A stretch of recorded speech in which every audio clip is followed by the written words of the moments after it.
Good morning, fellow mathematicians. Welcome back to our video. Today we're going to discuss another topic in pre-calculus, and that topic is the slope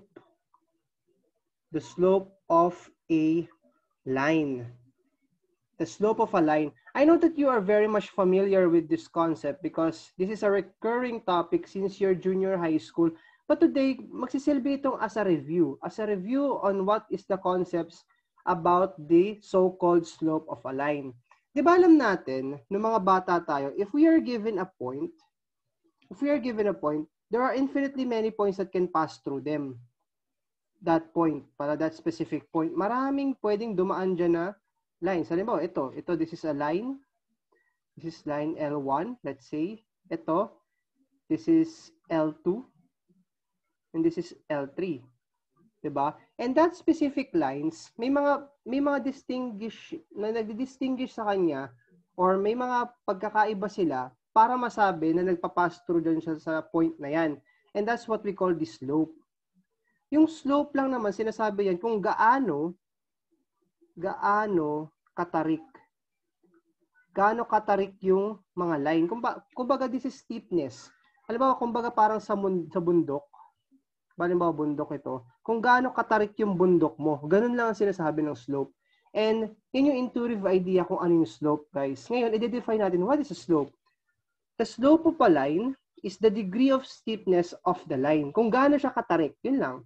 The slope of a line passing through the points P, X1, Y1, Q, X2, Y2 is M, denoted by M, which is equal to Y2 minus Y1 all over X2 minus X1. Ibig sabihin, yung slope niya, nag-i-exist yan, merong slope kapag, ito yung pinakamahalaga, provided that the denominator is not equal to 0. Pero, kailan lang ba nag-i-equal sa 0 tong X2 minus X1? Kapag equal sila. Tama? E di, ibig sabihin, tinatanggal natin yung restriction ng equality sila. Kasi nga, yung denominator mo magiging 0. Or kapag kasi yung fraction mo, all over 0, alam mo, A is any number all over 0, ano ibig sabihin nun? Di ba, undefined ka? Kaya ibig sabihin, para magkaroon ng slope, kailangan hindi 0 yung denominator mo. Tama ba? So, yun ang ibig sabihin. Paano natin i-drawing tong sinasabi? Kasi this is slope in R2. Di ba alam natin yung R2 nasa Cartesian plane, yung so-called XY plane natin? Tama, di ba? Ito yan. Yung kung maalala nyo, this is R2. R2 yan, di ba? Ngayon, paano natin ito i-drawing? Let's say, in pictures, drawing natin.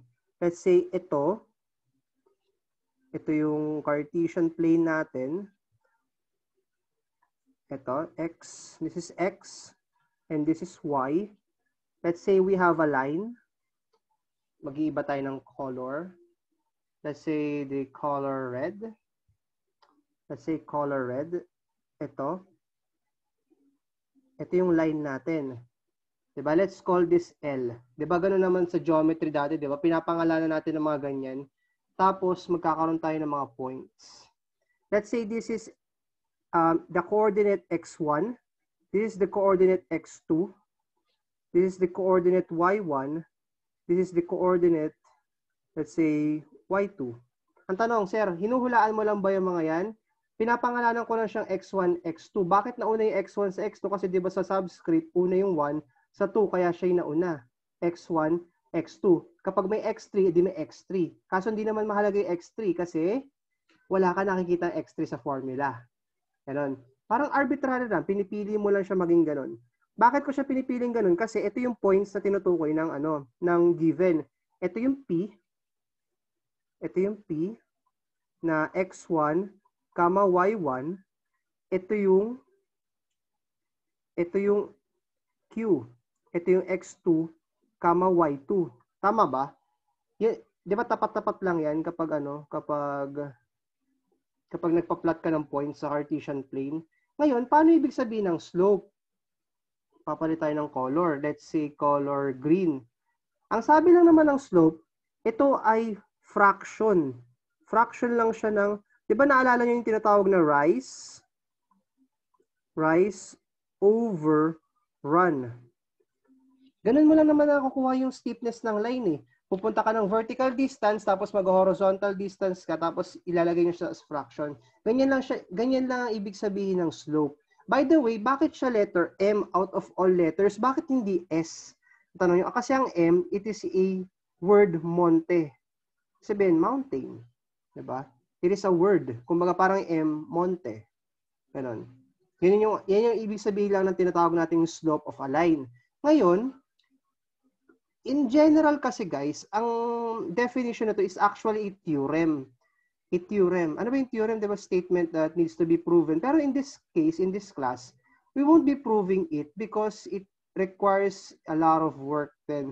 But what we want to achieve on this is yung yung pinaka-practical examples. And in the next video, doon tayo magpo-provide ng examples. Ito kasi parang puro theory muna tayo dito. Ngayon, ganun lang din naman yung ibig sabihin nitong theorem na to. Nirestate ko lang yung definition. Sabi lang, nag-let ako ng dalawang points na P1, P2. Pansinin niyo yung Q, pinalitan ko ng P2. Tama, di ba? Ito kasi yung Q. Ito yung, di ba pareho lang sila? Pinalitan ko lang yung P1, yung P2 ng Q. Tama, di ba? So ngayon, B points in R2. Ano ibig sabihin ng B points in R2? Ibig sabihin na nasa Cartesian plane. Ibig sabihin yung slope of a line containing the points, ito, P1 and P2, denoted by ganito, M, tapos may parang ganito, parang subscript. Minsan, sinusulat ko na lang siyang M, kung malinaw naman na yung points. Pero sa mga later examples, makakakita tayo ng use bakit kailangan ng P1, P2. Kasi may mga instances na maraming points yung given para hindi tayo magkalituan anong points yung tinutukoy natin. Kaya sometimes, i-require natin ito. Ito notation na to. And it is given by ganito. Diba napansin nyo itong mga notations sa to ng bata kayo? May ganitong triangle. Diba? Ang ibig sabihin na ang basa lang dyan is the change in Y. The change in Y. Ibig sabihin, there's a change. This is a Greek letter delta. Uppercase delta yan. Ibig sabihin change. May pagbabago. Ano yung pagbabago? Yun yung rise. Yun yung pag-angat. Itong green na to, ito yung pag-angat. Itong naging blue. Yun yung pagbabagong change na sinasabi ko. Ayun. Ano yung mga translations ng slope? Diba yun yung change of Y over change in X. Ganun yung basa dyan. Equal lang, dinedefine din niya as the change in the vertical distance over the change in the horizontal distance. Or the so-called rise over run. Lahat ng mga yan, ang ibig sabihin lang yan is the simple y2 minus y1 all over x2 minus x1. And always remember, provided that x1 is not equal to x2. Kasi pag naging equal yan, magiging undefined yung denominator. Pero sinasabi, pinagbabawal ba siya? Pinagbabawal siya, pero ang sagot, kapag nangyari yung instance na naging equal sila, ang sagot mo dapat undefined. Ganon. Wala kang number na may ibibigay kasi undefined nga siya. There's no definition. Why would you define it as a number? Tama? And let's go to the next.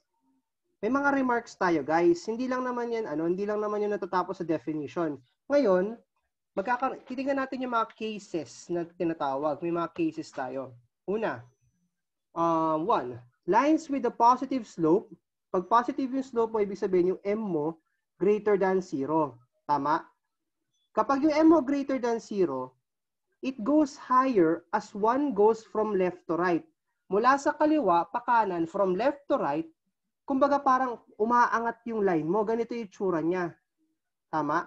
Ganito. In pictures,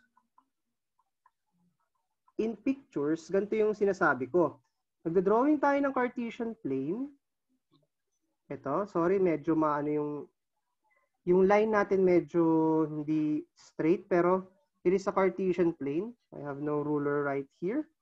Ngayon, tapos, magdodrawing tayo ng line. Papalitan natin yung color. Pasensya na if yung background ko may mga naririnig kayo. This is an online a recording. Bear with me. So, yun nga. Ganito. Let's focus right here. Ito si X1. Ito si X2. Ito si Y1. Ito si Ito si Y2. Tinatansya ko kasi siya. Ganito. Ito yung, let's say, this is X1. Tago natin siya sa pangalang X1, Y1. Ito naman point na to, tago natin sa pangalang X2, Y2. Bakit? Kasi di ba tapat-tapat yan? Ito, yan, ito, ayan. Tama? Ngayon, kung papansin niyo, kapag positive yung slope mo, from left to right, paangat siya. Parang it increases. Parang ganun. Goes higher. Kumbaga. Tama ba? Yun yung unang case natin. Pangalawang case. Baba natin. And let's change the color. Let's go back to the Cartesian plane color. Ngayon. Lines with a negative slope go lower as one goes from left to right on the Cartesian plane. Ano ibig sabihin nun? In pictures,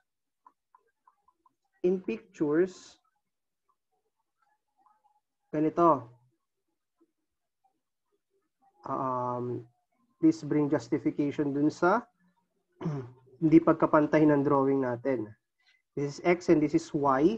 Ngayon, ang gagawin natin, magdodrawing tayo ng line na ganito. Kasi diba, go slower. Ano ibig sabihin ng go slower?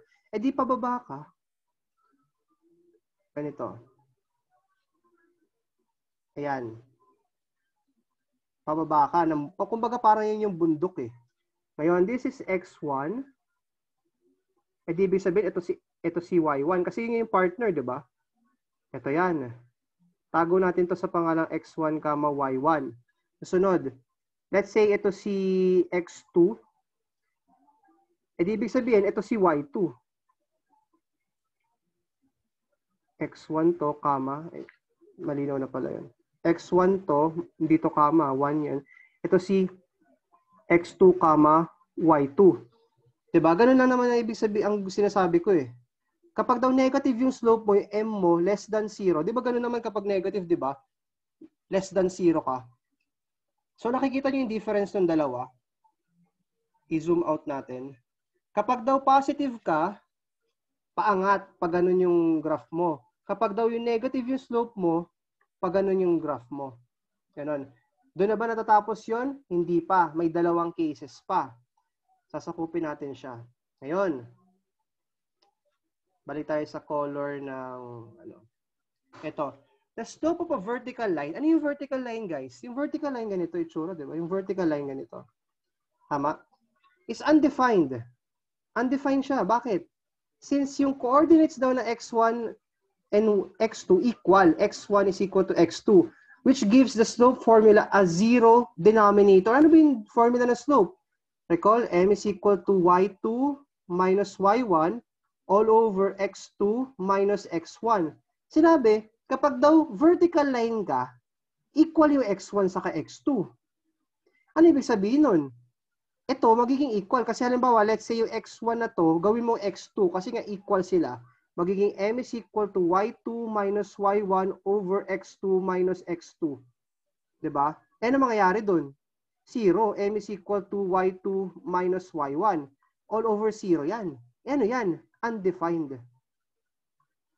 Yun yung dahilan kung bakit siya kapag vertical line. Eh, bakit?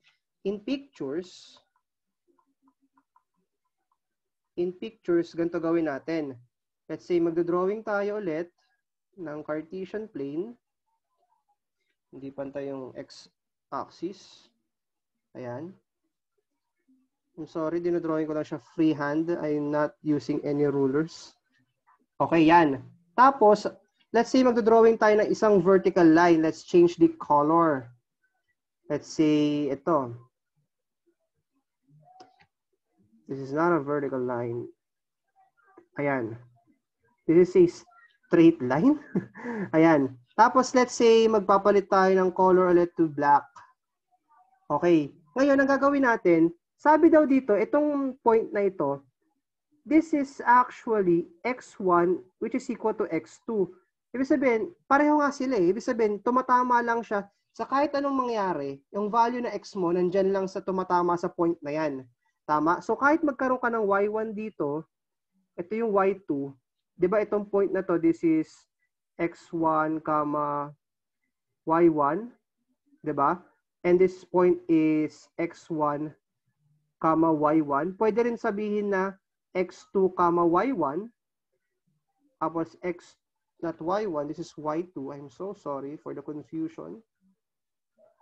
This is y2. Di ba kasi nga tumama siya sa y2? Tama?